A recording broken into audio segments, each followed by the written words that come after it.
Հայաստանի և Արցախի հարգարժան պետական այրեր, արժանապատիվ տեր հայ, հարգելի հայրենակիցներ, իմ ելույթը որոշակիորեն իր բովանդակությամբ տարբերվելու է մինչև հիմա հնչած ելույթներից, որովհետև շատ ավելի կենտրոնանում է Հայաստանի Հանրապետությունում ապաստան գտած արցախցիների սոցիալ-տնտեսական իրավունքների վրա։ Չմոռանանք, որ այսօր բացի Արցախի Հանրապետության սահմանադրության կամ հանրաքվեի օրը լինելուց նաև աշխարհում նշվում է մարդու իրավունքների միջազգային օրը եւ ըստ էության այսօր Հայաստանում փախստականի կամ տեղահանվածի կարգավիճակ ունեցող արցախցիները հենց այդ միջազգային իրավունքով եւ միջազգային կոնվենցիաներով օժտված են մի շարք իրավունքներով եւ դրանց վերաբերյալ էլ դրանց շուրջ էլ կկառուցեմ իմ այսօրվա զեկույցը։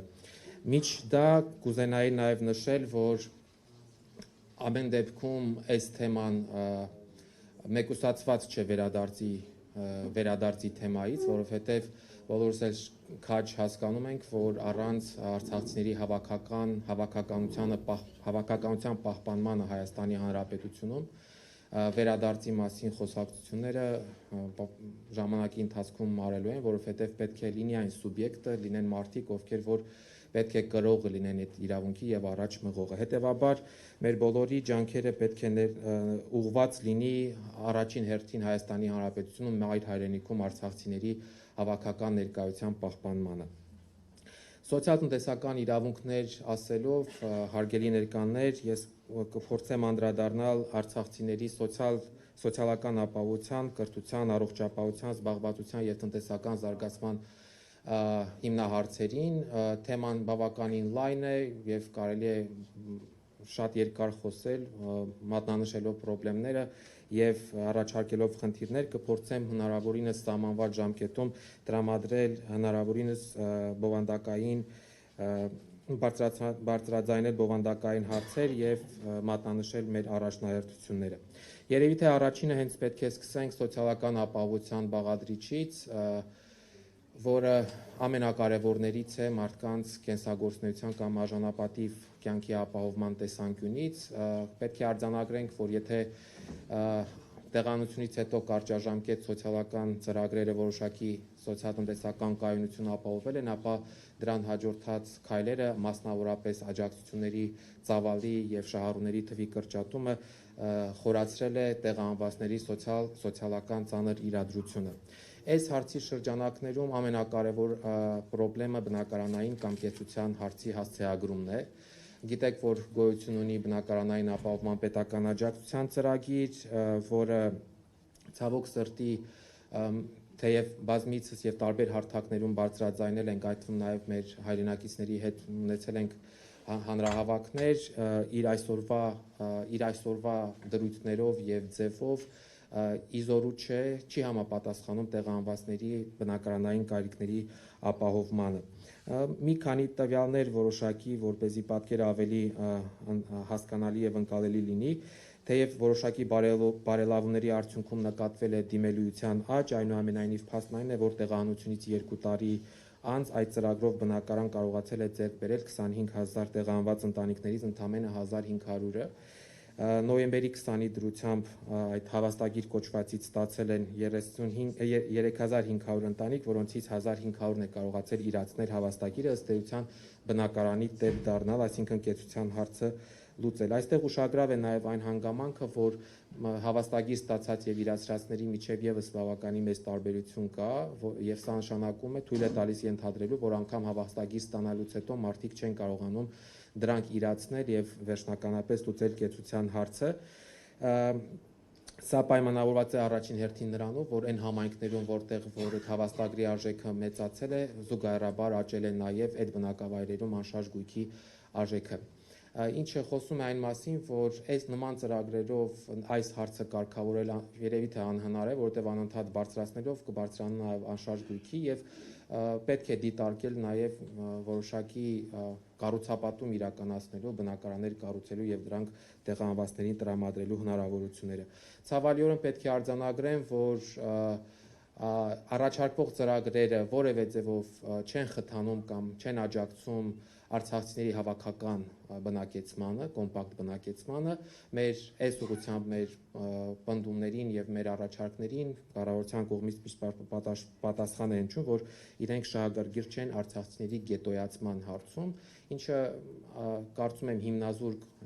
պնդում է, որովհետեւ հավաքական բնակվելը որևէ ձևով, հատկապես նույն ազգի ներկայացուցիչների շրջանում ապրելը որևէ ձևով գետոյացման չի կարող հանգեցնել։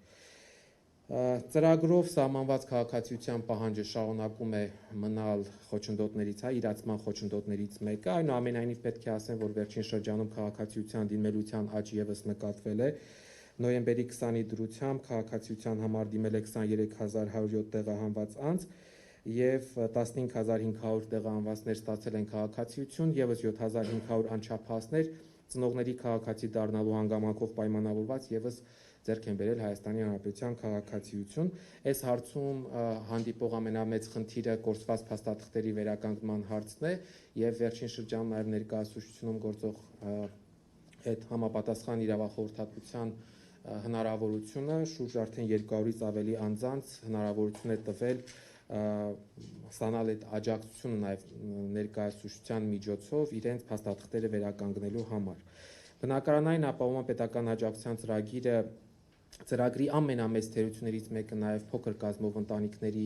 շահերի եւ նրանց համար կեցության հարցի կարգավորման անտեսումն է, որովհետեւ առաջարկվող ծրագրով որևէ ձևով հնարավոր չէ, որ տված գումարի ծավալով 1-ից 3 հոգանոց ընտանիքները կարողանան բնակարանի տեր դառնալ կամ որևէ ձևով լուծեն իրենց կեցության հարցը։ Այս հարցի հրատապության ընկալում կա նաև համապատասխան լիազոր մարմնի կողմից, կոնկրետ աշխատանքի եւ սոցիալական հարցերի նախարարության կողմից, բայց մինչ այժմ հստակ լուծում հարցին չի առաջարկվել, անընդհատ ինչ որ առաջարկներ են հնչում սոցիալական բնակարանների ձևով եւ այլ, բայց գետնի վրա լուծումները բացակայում են։ Որոշակի մեղմելու համար վերջերս շրջանառության մեջ է դրվել փոքր կազմով ընտանիքների համար երկարաժամկետ վարձավճարի երկարաժամկետ մասնակի հատուցման ծրագիրը, որը բազմաթիվ խնդիրներ է պարունակում, օրինակ սահմանվում է տարիքային շեմ ընտանիքի անդամների համար, սահմանվում է այն, որ այդ ծրագրից օգտվելու պարագայում անձը այլևս զրկում է հավաստագրի ծրագրից օգտվելու հնարավորությունից եւ ըստ այդմ, ասենք 10 տարի վարձավճարի փոխհատուցում ստանալուց հետո մարդը ոչ ունենալու է սեփականության իրավունք, ոչ էլ ըստ էության 10 տարի հետո նորից պետք է պետությունը անդրադառնա այդ անձանց կեցության հարցի կարգավորման խնդրին։ Գործում է նաև հրատապ աջակցության ծրագիրը, որը թեև ընթացքի մեջ է, բայց բազմաթիվ ես էլ անձամբ ստանում եմ ահազանգեր, որ տեխնիկական մի շարք խնդիրների պատճառով անձինք չեն կարողանում օգտվել այդ ծրագրից։ Ամենամեծ խնդիրներից մեկը, որ սոցիալական իրավունքների իրացմանը խոչընդոտում է, շտեմարանների արկա տեղահանվածների շտեմարաններում արկա անճշտություններն են, փաստորեն պետք է արձանագրենք, որ տեղահանությունից 2 եւ ավել տարի անց դեռևս այդ շտեմարանները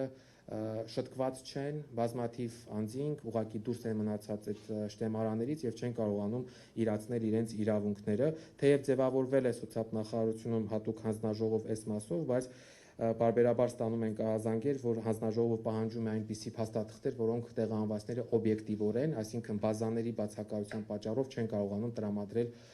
հանձնաժողովին։ Հետևաբար այս հարցը եւս հետագայում պետք է մշտապես ուշադրության կենտրոնում պահել։ Կենսաթոշակների առնչվող հարցերը շուրջ 30,000 կենսաթոշակառու ունենք տեղահանված, թիվը որոշակի կարող է աճ է ունեցել վերջին շրջանում։ Կենսաթոշակների ապահովման տեսանկյունից լրջագույն խնդիրներից մեկը, որ արձանագրվում էր ստաժերի հաստատման խնդիրներ, օրենսդրական որոշակի փոփոխության արդյունքում այժմ մեղմացել է այս խնդիրը, բայց հատկապես Արցախի մասնավոր հատվածում աշխատած անձանց պարագայում խնդիրը շարունակում է արդիական մնալ եւ լուծման միակ տարբերակը դատական ճանապարհն է։ Ինքը իր հետ բերում է եւ ժամանակի բավական երկար ժամանակ է պահանջում եւ նաեւ ֆինանսական ծախսեր է պահանջում տեղահանվածներից։ Սոցիալական բլոկի մասով այսքանն է ուզում ասել, բայց խոսենք նաև այլ իրավունքներից, սոցիալ-տնտեսական այլ իրավունքներից, կոնկրետ կրթական իրավունքից։ Այս առումով պետք է արձանագրենք, որ դպրոցական մակարդակում համարյա թե խնդիրները կարգավորված են, շուրջ 17,000 երեխաներ ներառված են Հայաստանի Հանրապետության հիմնական հանրակրթական ոլորտում, խնդիր կա նախադպրոցական կրթության հետ, տեղանված երեխաների 60%-ը նախադպրոցական տարիքի չի հաճախում մանկապարտեզներ, բայց սա այս խնդիրը համատարած է Հայաստանի Հանրապետության դեպքում եւ չի վերաբերում միայն տեղանվածներին, այսինքն այս խնդրեմը Հայաստանում մշտապես առկա է եղել։ Ուսանողների պարագայում գործում է կրթաթոշակի կամ փոխհատուցման վարձավճարի փոխհատուցման ծրագիր, թեև եղել է խոստում, որ 2025-26 ուսումնական տարում ընդունված ուսանողները եւս օգտվելու են այդ ծրագրից, բայց մինչեւ այժմ կառավարության համապատասխան որոշում չկա, ինչի հետևանքով մեր ուսանողները զրկվել, այսինքն նրանց արգելվել է մասնակցել միջանկյալ քննություններին չմասնակցելու անմիջականորեն ազդելու է նրանց առաջադիմության վրա, իսկ ծրագիրը սահմանում է առաջադիմության պահանջ 75% եւ ավել առաջադիմություն ունենալու դեպքում է, որ տեղանված ուսանողը կարողանում է օգտվել այս ծրագրից։ Հետևաբար այստեղ եւս խնդիր կա, որ պետք է համապատասխան հասցեագրում ունենա։ Լուրջ խնդիր է նաև այն, որ ոչ պետական բուհական համակարգում ներառված ուսանողները այս ծրագրերից չեն օգտվում, մեր առաջարկներին ի դեմ որևէ լուծում մինչև այժմ չի տրվել, այսինքն այն տեղանված ուսանողները, որոնք որ ոչ պետական բուհական համակարգում են, բայց ունեն բավականին բարձր առաջադիմություն, փաստացի չեն կարողանում ստանալ վարձավճարի փոխհատուցում։ Ուսանողների շրջանում կա իրազեկվածության լրջագույն խնդիր եւ այստեղ կարծում եմ անելիքներ ունենք ոչ միայն լիազոր մարմինը, այլ նաև մեզանից, այսինքն մարդիկ, ովքեր որ այս ոլորտում աշխատում են կամ որոշակի գործունեություն են ծավալում։ Առողջապահության համակարգի մասով կարող եմ ասել, որ երևի թե ինտեգրման տեսանկյունից, ներառման տեսանկյունից ամենահաջողվածներից մեկն է ի համեմատություն մյուս ոլորտների։ Արցախցիների համար հասանելի արտոնյալ պայմաններով առողջապահական ծրագրերը, այստեղ ունենք 80,000 տեղանված անձ, որոնք գրանցվել են առողջության առաջնային պահպանման հաստատություններում, պոլիկլինիկաներում եւ համապատասխան ուղեգրերով կարողանում են օգտվել արտոնյալ պայմաններով օգտվել բուժօգնությունից։ Շփոթեցնող մոտեցում այնուամենայնիվ կա, որովհետեւ թե գիտելիքի պակասի, թե այլ պատճառներով մեր քաղաքացիների տեղանվածներին երբեմն ասում են, որ ՀՀ քաղաքացիություն ստանալուց հետո նրանք զրկվում են այդ առողջապահական անվճար բուժօգնությունից, ինչը իրականությանը չի համապատասխանում եւ պետք է նաեւ այս ուղղությամբ օգնել իրազեկել անձանց, որ նման խնդրեմ չպետք է որ առաջանա։ Խնդիր է նաև պետպատվերների հասանելիությունը, հատկապես տարվա վերջի ժամանակահատվածում այս խնդրին բազմաթիվ ահազանգումներ լինում են, որ դիմում են բուժհաստատություններ, բայց չեն կարողանում ուղեգրվել։ Եվ վերջին մասը զբաղվածության եւ տնտեսական զարգացման հնարավորությունները գրանցված ու մշտական զբաղվածություն ունեցող տեղահանվածների թիվը տատանվում է 23-ից 25,000-ի շրջանակներում, սա այս թիվը եւս որոշակի անդադար փոփոխությունների է ենթարկվում։ Արկա տվյալների վերլուծության համաձայն միջին աշխատավարձը տեղահանվածների շրջանում կազմում է 150,000 դրամ, ի համեմատություն նշեմ, որ Հայաստանի Հանրապետության ընդհանուրը կազմում է 200-300,000 դրամ, այսինքն ընդհանուրից համարյա թե կրկնակի տեղահանվածներ ավելի քիչ են վճարում։ Սրա պատճառը ոչ թե այն է, որ տեղահանված են դրա համար են քիչ վճարում, այլ համալրել են այն հաստիկները, որոնք որ ցածր վարձատրվող են։ Զբաղվածության պետական ծրագրից օգտվել է, եթե չեմ սխալվում, վերջին թվով 3500 անձ։ Այս ծրագրի ձախողված լինելու հանգամանքը խոստովանել եւ ընդունել են նաեւ լիազոր մարմնի ներկայացուցիչները, սակայն մինչ այժմ փոխարինող ոչինչ չի առաջարկվել։ Բացակայում է պետական համակարգված քաղաքականություն տեղահանվածներին վերապատրաստելու եւ աշխատաշուկայում ինտեգրելու ուղղությամբ, բացակայում է կապը բնակարանային ապահովման պետական աջակցության ծրագրի եւ զբաղվածության հնարավորությունների միջեւ։ Տնտեսական զարգացման հնարավորությունների տեսանկյունից նշեմ, որ էլի բացակայում է քաղաքականություն, անգամ չկա վիճակագրություն, օրինակ չեմ կարող ներկայացնել վիճակագրություն, թե Արցախում գործարարությամբ կամ օրինակ գյուղատնտեսական գործունեությամբ զբաղվող անձանցից քանիսն են վերականգնել իրենց գործունեությունը այստեղ, որովհետև ՀՀ էկոնոմիկայի նախարարությունը այս ուղղությամբ որևէ վիճակագրություն չի վարում։ Հետևաբար նաև սա խոսում է այն մասին, որ հարցը պատշաճ ուշադրության չի արժանանում։ Հայաստանի Հանրապետությունում գործող տնտեսական զարգացման ծրագրերը թեև ֆորմալ առումով հասանելի են տեղահանվածների համար, սակայն գործնականում հանդիպող բազմաթիվ խնդիրների պատճառով, օրինակ վարկունակության խնդիր, սև ցուցակներում ներառված լինելու խնդիր բանկերի կողմից եւ այլ տեխնիկական եւ ոչ տեխնիկական բազմաթիվ խնդիրների պատճառով անհասանելի են տեղահանվածների համար։ Այսքանը, շնորհակալություն։